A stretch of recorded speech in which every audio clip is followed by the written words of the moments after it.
1992 Mumbai. JJ hospital के अंदर शाम के 4:45 बज रहे थे। हॉस्पिटल के कॉरिडोर्स में पुलिस ऑफिसर खड़े थे। वहाँ पे 2 गैंगस्टर्स को गार्ड दिया जा रहा था। सब कुछ नॉर्मल लग रहा था, लेकिन अचानक से हॉस्पिटल के एंट्रेंस पर एक ब्रेक्स की आवाज आई और अगली ही सेकेंड हॉस्पिटल के ग्लासेस टूट गए थे। 6 आदमी अंदर घुसे।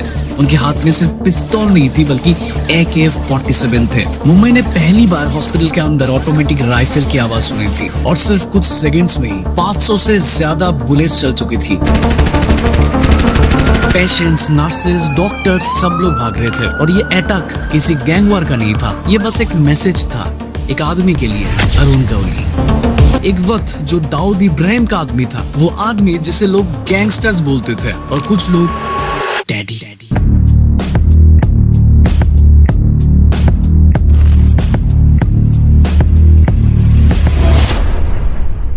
1970s का मुंबई आज जैसा नहीं था। आज का मुंबई फाइनेंस कैपिटल है, लेकिन उस वक्त वो कॉटन मिल्स का शहर था। लाखों लोग मिल्स में काम करते थे और पूरा शहर उन मिलों के भरोसे पर चल रहा था। लेकिन फिर धीरे धीरे वक्त गुजरा, मुंबई बदली और एक एक करके मिल्स बंद होने लगी। और जब मिल्स बंद होती है तो सिर्फ मशीन्स नहीं रुकती, बहुत से लोगों की जिंदगियां भी रुक जाती है। लाखों लोग बेरोजगार हो गए थे और उन्हीं लोगों में एक नाम था अरुण गुलाब गावली। एक सिंपल मिल वर्कर था, क्रॉम्पटन ग्रेविस में काम करते थे और उस वक्त किसी ने शायद इमेजिन भी नहीं किया होगा कि वो आदमी एक दिन मुंबई के अंडरवर्ल्ड का एक बहुत बड़ा नाम बन जाएगा। मिल जॉब के दौरान गावली की मुलाकात 3 लोगों से होती है, सदा पावले, रामा नायक और बाबू रेशम। ये 3 लोग जो कि ऑलरेडी क्राइम वर्ल्ड का हिस्सा बन चुके थे और उन्होंने गावली को एक सिंपल रूल समझाया। मुंबई में सर्वाइवल के लिए सिर्फ 2 तरीके हैं, पहला तो पैसा कमाओ या फिर लोगों का डर। और गावली ने जल्दी डिसाइड कर लिया कि वो कौन सा रास्ता चूज करेगा। 1980s मुंबई में माइग्रेशन बढ़ रहे थे। लोकल महाराष्ट्रियंस को लगा कि उनसे जॉब छीनी जा रही है। शहर में फ्रस्ट्रेशन बढ़ने लगा और गावली ने इसी फ्रस्ट्रेशन को अपना वीपन बना लिया। उसने वहाँ पे जो चोल्स थे, वहाँ के जवान लड़कों को अपने गैंग में रिक्रूट करना शुरू कर दिया और फिर एक गैंग बनी ब्रा, यानी बाबू, रामा और अरुण। ये गैंग्स जल्दी ही बाइकुलर एरिया में पावरफुल होने लगी थी। एक्सटॉर्शन, रियल एस्टेट और प्रोटेक्शन रैकेट्स और फिर एक मर्डर ने सब कुछ ही जैसे चेंज कर दिया था। बाइकुलर कंपनी की लीडर्स को गावली ने खतरनाक मौत दिया था और जल्दी ही मुंबई अंडरवर्ल्ड में एक नया नाम आ चुका था, यानी अरुण गावली। उस मर्डर के बाद गावली और उसके साथी जेल पे चले गए थे और वही जेल में उसकी मुलाकात हुई एक आदमी से, राजेंद्र निखालजे, जिसे दुनिया एक ही नाम से जानता है, बड़ा राजन। और बड़ा राजन का बॉस कौन था पता है? दाऊद। और यही से गावली का एंट्री हुआ मुंबई के सबसे पावरफुल नेटवर्क यानी दाऊद के गैंग में। और इसी मोमेंट पे उसकी जिंदगी कंप्लीटली चेंज हो गया। एक गैंग बनी डी कंपनी। 80s के शुरुआत में गावली दाऊद के लिए काम करने लगा था। वो एक काम बहुत ही ज्यादा एफिशिएंटली करता था। आप ये कह सकते हो कि वो उसमें सबसे ज्यादा माहिर था, सुपारी किलिंग। अरुण गावली की वजह से दाऊद के दुश्मन एक एक करके खत्म होने लगे। कॉन्ट्रैक्ट किलिंग्स इतना बढ़ने लगा कि लोग गावली को एक ही नाम से जानता था, सुपारी किंग। लेकिन दोस्तों, क्राइम वर्ल्ड में लॉयल्टी टेम्पररी होती है और पावर परमानेंट होती है। पता है, क्राइम वर्ल्ड का एक रूल होती है, जो आदमी तुम्हें ऊपर उठाता है एक दिन वही तुम्हें खत्म भी कर सकता है। और वही हुआ था। 80s के एंड तक दाऊद दुबई पे शिफ्ट हो गया था और अब वो मुंबई को रिमोट कंट्रोल से चला रहा था। लेकिन गावली को लगा कि मुंबई की असली पावर तो उसके पास है। दाऊद को लगता था कि गावली बस उसकी एक एम्प्लॉई है और इसी ईगो क्लैश ने एक नई चीज पैदा कर दी, मुंबई का ब्रूटल गैंग वॉर, जो आप लोग मूवीज में या फिर कोई डॉक्यूमेंट्रीज या फिर यूट्यूब वीडियोस में देखते हो। उसके बाद दोनों गैंग्स में एक के बाद एक अटैक्स होने लगे थे। शूटआउट्स हुआ, एम्बुशेस हुआ, मर्डर्स हुआ और दाऊद का गैंग सिस्टमेटिकली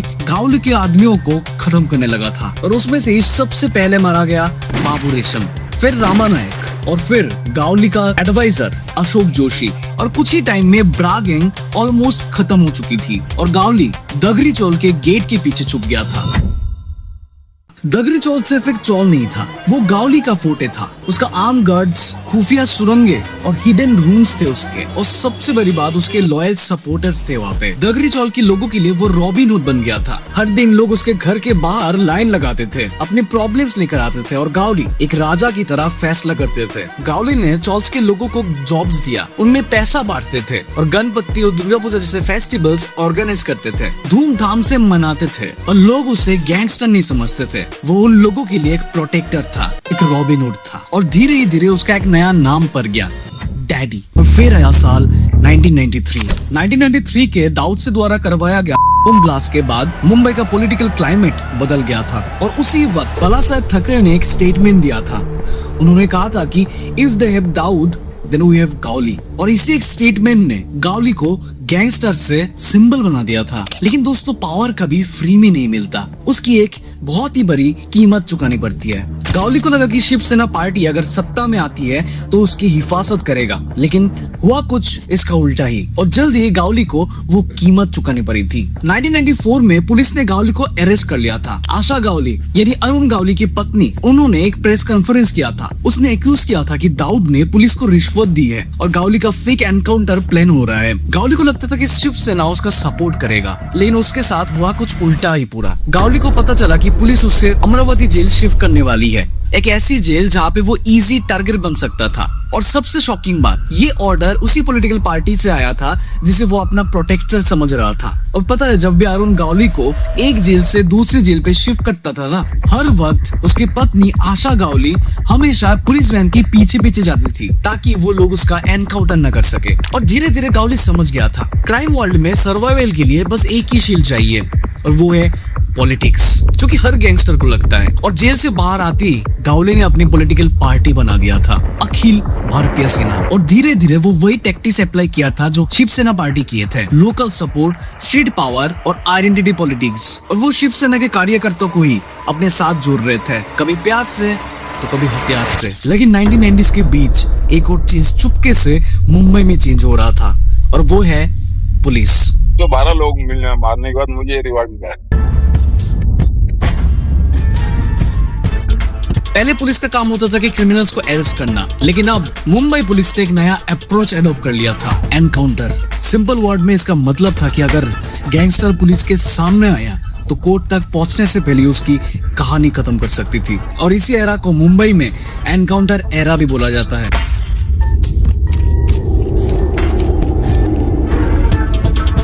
और इसी पीरियड में कुछ नाम लेजेंड बन गए थे, एनकाउंटर स्पेशलिस्ट जैसे दया नायक, विजय सलास्कर, प्रदीप शर्मा और रविंदर आंगड़े। ये वो ऑफिसर्स थे जो ओपनली गैंगस्टर्स का शिकार कर रहे थे। और अंडरवर्ल्ड को जल्दी समझ में आ गया कि गेम अभी चेंज हो चुका है। पहले गैंगस्टर्स पुलिस से बचकर भाग जाते थे, अब पुलिस उन्हें ढूंढ कर मार रहे थे।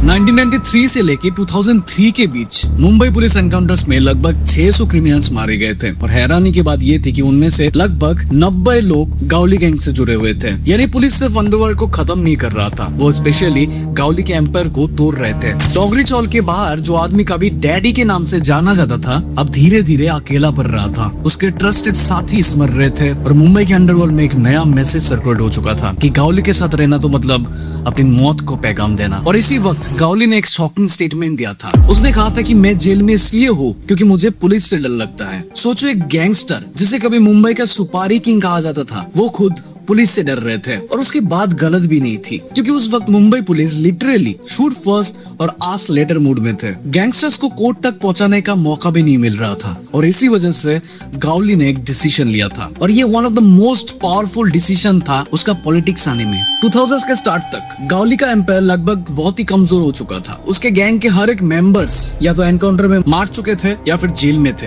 लेकिन गावली अब भी एक चीज पर रिलाई करता रहा, और वो है पॉलिटिक्स। 2004 में गावली ने एक हिस्ट्रिक मूवमेंट क्रिएट किया था। वो जनता की सपोर्ट से मुंबई में एमएलए इलेक्ट हो गया था। सोच के देखो, एक गैंगस्टर अब संसद का हिस्सा बन चुका है। और ये मूवमेंट मुंबई अंडरवर्ल्ड की हिस्ट्री में काफी सिंबलिक हो चुका था। एक वक्त का मिल वर्कर, फिर गैंगस्टर, आज वो पॉलिटिशियन है। लेकिन सिस्टम इतने आसानी से गैंगस्टर्स को माफ नहीं करता, और जल्दी एक केस ने गावली के पॉलिटिकल करियर को एक झटके में खत्म कर दिया था। 2007 में मुंबई की शिवसेना एमएलए कलमकर जमसंदेकर को गोली मारकर मर्डर कर दिया गया था। इन्वेस्टिगेशन में पुलिस ने क्लेम किया कि ये किलिंग गावली गैंग ने करवाई थी और ये एक पॉलिटिकल राइवरी का एक रिजल्ट बन चुका था। इस बार केस सिंपल नहीं था। पुलिस ने स्ट्रॉन्ग एविडेंसेस और विटनेसेस खड़ी की थी और ट्रायल ऑलमोस्ट 5 साल तक चलता रहा और फाइनली 28 अगस्त 2012 को कोर्ट रूम में सबकी नजर जज पर थी। जज ने वर्डिक्ट दिया अरुण गावली को एज गिल्टी और उसे लाइफ इम्प्रिजनमेंट की सजा दी गई थी।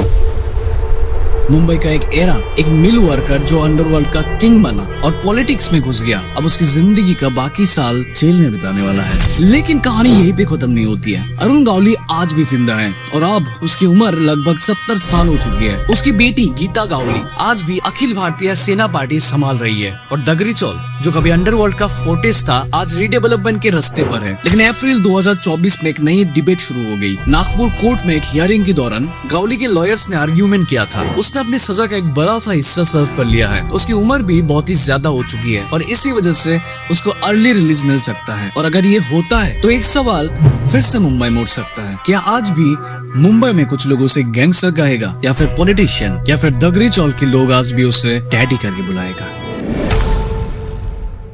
क्या इसके बारे में आपको पता था? कमेंट में जरूर बताना और चैनल को सब्सक्राइब जरूर कर लेना। मुझे दीजिए इजाजत, अपना बहुत ज्यादा ख्याल रखिएगा। तब तक बाय बाय।